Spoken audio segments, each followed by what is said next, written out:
Hello guys, welcome to our channel Rebirth of White Soul। Chapter 318 जैकी को लेकर confusion, जैकी और उसके डैड की डीएनए टेस्ट। डे से पूछ रहा हूं मैंने अच्छा काम किया ना। मोक्ष ने सिर हिला दिया और बोला, अच्छा काम। ये सुनकर वो लड़का खुश हो गया और घमंड से बाकी सबको देखने लगा। मोक्ष ने एक डरावनी नजरों से उन सभी लोगों को देखा, फिर बोला, अब तुम सबसे मेरा कोई काम नहीं है। अब तुम सबको मर जाना चाहिए। इतना कहकर मोक्ष ने उन सबको शूट कर दिया। मोक्ष खड़ा हो जाता है, उसे यहां से जाना था। सब उसे घेर कर खड़े हो गए। अब आगे। बोस के पति, क्या हम सब भी आपके साथ चले? वहां कुछ खतरनाक हो सकता है। हम सब आपके साथ जाएंगे तो आपकी मदद कर पाएंगे और आपको सेफ रखने की कोशिश कर पाएंगे। हम नहीं चाहते हैं कि यहां हमारे रहते हुए आपको खरोच भी आए। वो सब मोक्ष के साथ वहां जाना चाहते थे ताकि मोक्ष को सेफ रख सके। मोक्ष को पता था ये लोग उसके पीछे पीछे आ जाएंगे, इसलिए उसने उन सबको अपने साथ ले लिया। सब खुशी खुशी उसके साथ चले गए। स्टीफन ने आपने कुछ और लोगों को भी बुलाकर मोक्ष की सेफ्टी के लिए भेज दिया। वहीं इंडिया में इस वक्त सुबह के 10 बजे थे। ईशानी आपने बच्चों के साथ हॉल में बैठे हुई थी। हॉल में बाकी सब भी बैठे हुए थे और दोनों बच्चों के साथ खेल रहे थे और उनकी मूड को लाइट करने की कोशिश कर रहे थे। दोनों बच्चे आपने डैडी को ना देख पाने की वजह से हमेशा दुखी रहते थे। बाद अपनी मोम के पास खुश रहते थे और चिपके रहते थे। दोनों बच्चों के मन में डर बैठ गया था कि उनकी मोम भी कहीं उन्हें पिछली बार की तरह छोड़कर ना चली जाए। तभी ईशानी की पुरानी फोन पर एक मैसेज आया। डैनी ने ईशानी की तरफ फोन बढ़ा दिया। मोम, मिस्टर स्टीफन ने आपको मैसेज किया है, देख लीजिए। ईशानी ने फोन ओपन करके मैसेज देखा तो उसकी आंखें हैरानी से बड़ी हो गई, क्योंकि फोन में मोक्ष की फोटो था। उसके नीचे मैसेज था, बोस आपके पति यहाँ है। आपको हमें पहले ही बताना चाहिए था। हम उनकी अच्छे से स्वागत करते, उन्हें यहाँ कोई भी प्रॉब्लम नहीं होता। वैसे आप मिस्टर राजवंश के साथ यहाँ क्यों नहीं आए? हम सब ने 2 सालों से आपको नहीं देखा है। क्या आप हम सबको भूल चुकी है बोस? क्या अब आप हम सबको छोड़ने वाली हो? उसकी हर एक मैसेज दिल तोड़ने वाला था। जैसे सच में उसके साथ कितना ज्यादा अन्याय हुआ हो। ईशानी ने उसकी हर मैसेज को इग्नोर कर दिया और बस मैसेज किया, मेरे हब्बी का ख्याल रखना, वरना जब मैं मिलूंगी तो अपना सिर तैयार करके रखना। ईशानी ने फोन रख दिया और उसकी होंठों पर स्माइल आ गई। वो हमेशा भी इन लोगों को ऐसे ही डरा देती थी। ईशानी ने पर बहुत सारे बिजनेस में इन्वेस्ट किया था और बहुत सारी डूबती हुई बिजनेस को भी बचाया था और कुछ न्यू कंपनी ओपन करके उनमें बहुत इन्वेस्ट किया था और आज कई छोटी कंपनी लीडिंग कंपनी बन गया है। वहीं दूसरी तरफ स्टीफन आपने फोन को मायूसी से घूर रहा था। वो कितने दिन बाद अपनी बॉस से बात कर रहा था, पर उसे मिली भी तो क्या, बस एक धमकी उसकी सिर तैयार रखने की। वहीं ईशानी उस फोटो को देख रही थी, तभी उसकी नज़र मोक्ष के पास बैठे इंसान पर गया। ईशानी को वो इंसान पता नहीं क्यों पर बहुत जाना पहचाना सा लग रहा था। ऐसा लग रहा था जैसे उसने इन्हें कहीं पर तो देखा है। ये आदमी उसे किसी बहुत आपने और करीबी की याद दिला रहे थे। ईशानी ने इस बारे में सोचा तो उसकी भौहें सिकुड़ गई, फिर उसकी आंखों में एक चमक आ गई। ये इतना जाना पहचाना क्यों है? क्या सच में इनके बीच कोई लिंक हो सकता है? या मैं ही कुछ ज्यादा सोच रही हूँ? वो अपनी जगह से उठ गई जाने के लिए। अगर कुछ भी लिंक हुआ तो वो उन 2 कुत्तों को छोड़ने वाली नहीं थी। कहाँ जा रही हो बच्ची? कल्पना जी ने ईशानी को उठते हुए देखकर पूछा। मोम, कुछ देर के लिए आप रुद्रांश और रुद्रांशी को संभाल लीजिए। मैं जैकी से मिलकर आ रही हूँ। उसकी बात सुनकर सबने हाँ में सिर हिला दिया। उन्हें पता था कि ईशानी को बहुत काम रहता है, वो हर वक्त उनके साथ घर में नहीं रह सकती थी। रुद्रांशी अपनी मोम को जाने देना नहीं चाहते थे, पर दोनों को समझाने पर दोनों समझ गए और ईशानी को जाने दिया। थोड़ी देर बाद ईशानी हॉस्पिटल में पहुंच गई। वो सीधा जैकी की रूम में चली गई। जैकी अच्छे से आपने चोट और सर्जरी से रिकवर कर रहा था। ईशानी को देखकर जैकी खुश हो गया। बोस, आप आ गई। पर क्या आज मेरी डोज का डेट है? वो थोड़ा कंफ्यूज भी था। नहीं, मैं बस तुमसे मिलने आई हूँ। ईशानी उसकी सिर पर प्यार से हाथ फेर कर बोली।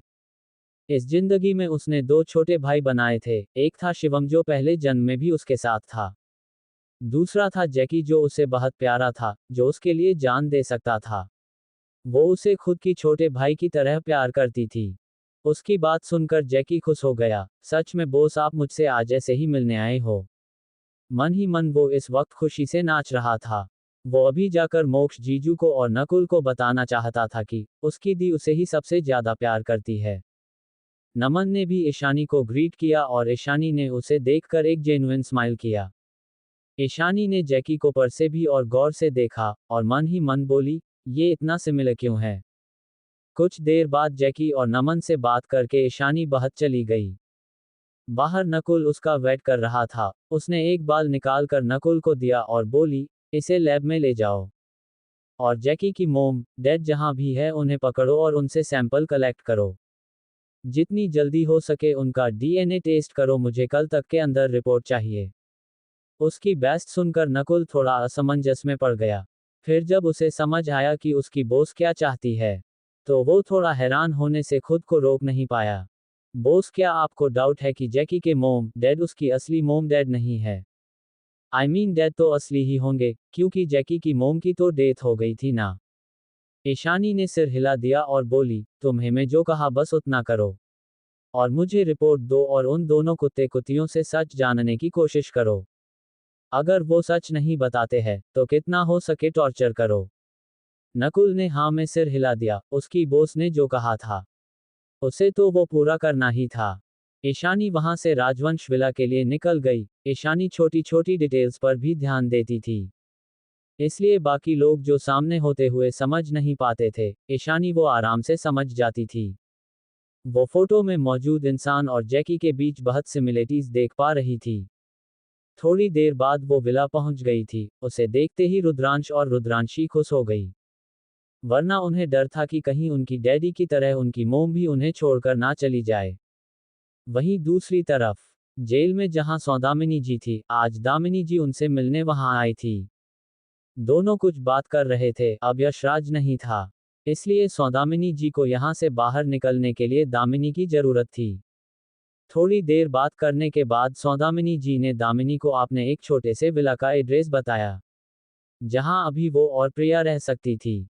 और उसने एक लॉकर से पैसा लाने के लिए बोला, ताकि पैसा देकर जल्दी प्रिया की तबीयत ठीक हो सके। प्रिया को हॉस्पिटल वालों ने बाहर कर दिया था, क्योंकि दामिनी के पास लगभग सभी पैसे खत्म हो गए थे। इसलिए सौदामिनी जी ने उसकी मदद किया। आखिरकार उनके घर वाले तो अब उन्हें अपने पास नहीं रहने देंगे। उसने पहले बहुत पैसा और प्रॉपर्टी लालच की वजह से रख दिया था। अब जेल से जल्दी बाहर जाने के लिए भी उन्हें दामिनी की मदद चाहिए था। अगला दिन सुबह का वक्त। नकुल ने जल्दी से ईशानी को कॉल करके बता दिया कि उसने जैकी की मोम और डैड को उठा लिया है। ईशानी उनके पीछे से चिल्लाने की आवाज सुन सकती थी। ईशानी ने सिर्फ उन्हें बर्बाद कर दिया था, पर जिंदा छोड़ दिया था। उन दोनों ने जैकी को अनाथ आश्रम में छोड़ दिया था। वो चाहती थी कि वो दोनों धीरे धीरे तड़पें, इसलिए उसने हर दिन उन्हें टॉर्चर किया। किस वजह से वो दोनों डर कर भाग गए थे, पर अब ईशानी के लोगों ने उन्हें फिर से ढूंढ लिया था। नकुल ने जल्दी से उनकी खून और बालों का सैंपल ले लिया और डॉक्टर्स को डीएनए टेस्ट करने के लिए दे दिया। ये देखकर दोनों आदमी और औरत डर गए। उन्हें डर लग रहा था कि क्या होगा अगर सच में सच सबके सामने आ गया तो। मिस, आपने हमें क्यों पकड़ा है? हम तो अब जैकी को परेशान भी नहीं करते हैं। अब हमारा जैकी से कोई लेना देना नहीं है। जैकी के डैड मिस्टर जॉनसन बोले। उसकी बीबी जूलिया वहां डरते हुए बैठी हुई थी। उसे ईशानी से बहुत डर लगता था, जब ईशानी ने उनकी बिजनेस को बर्बाद कर दिया था। जैकी के लिए बदला लेने के लिए, क्योंकि उन दोनों ने उसे पहले अनाथ आश्रम में छोड़ दिया था। फिर भी उसने उन्हें आसानी से नहीं छोड़ा, उसने उन्हें कई दिनों तक टॉर्चर किया। तब उन दोनों की शरीर चोट से भर गया था। फिर वो एक बार जैकी को हाथ जोड़कर घर गए थे। और उसी दिन वो उस दिल्ली की जगह को छोड़कर दूसरे शहर रहने ले लिए चले गए थे। और ईशानी ने भी उन पर कल ज्यादा ध्यान नहीं दिया, क्योंकि वो दोनों अब जैकी को परेशान करने उसके पीछे नहीं आने वाले थे। ईशानी अपनी चेहरे पर डेविल स्माइल के साथ बोली, छोड़ दूंगी, इस बार हमेशा के लिए आजाद कर दूंगी। पर इससे पहले मेरी सवालों का जवाब दो। ईशानी की बातें सिर्फ उसके लोगों को समझ आई। मिस्टर जॉनसन और मिसेस जूलिया दोनों खुश हो गए। उन्हें लगा ईशानी उनके पीछे अब फिर कभी नहीं आएगी अगर उन लोगों ने उसकी सवालों का सही सही जवाब दे दिया तो। जी पूछिए मिस मेहरा, आप हमसे क्या जानना चाहती हो? ईशानी ने कोल्ड मगर स्ट्रेट फॉरवर्ड तरीके से पूछा, क्या जैकी सच में आपका बेटा है मिस्टर जॉनसन? उसकी सवाल सुनकर मिस्टर जॉनसन की माथे से पसीना बहने लगा, जूलिया की भी यही हाल था। है भगवान, कहीं सच में इस डेविल को इस कुछ पता तो नहीं है जिस वजह से उसे उन पर शक है। वो जैकी की डैड है इसलिए तो अभी तक जिंदा है, और सच सामने आया तो कहीं ये उसे मार ना डाले।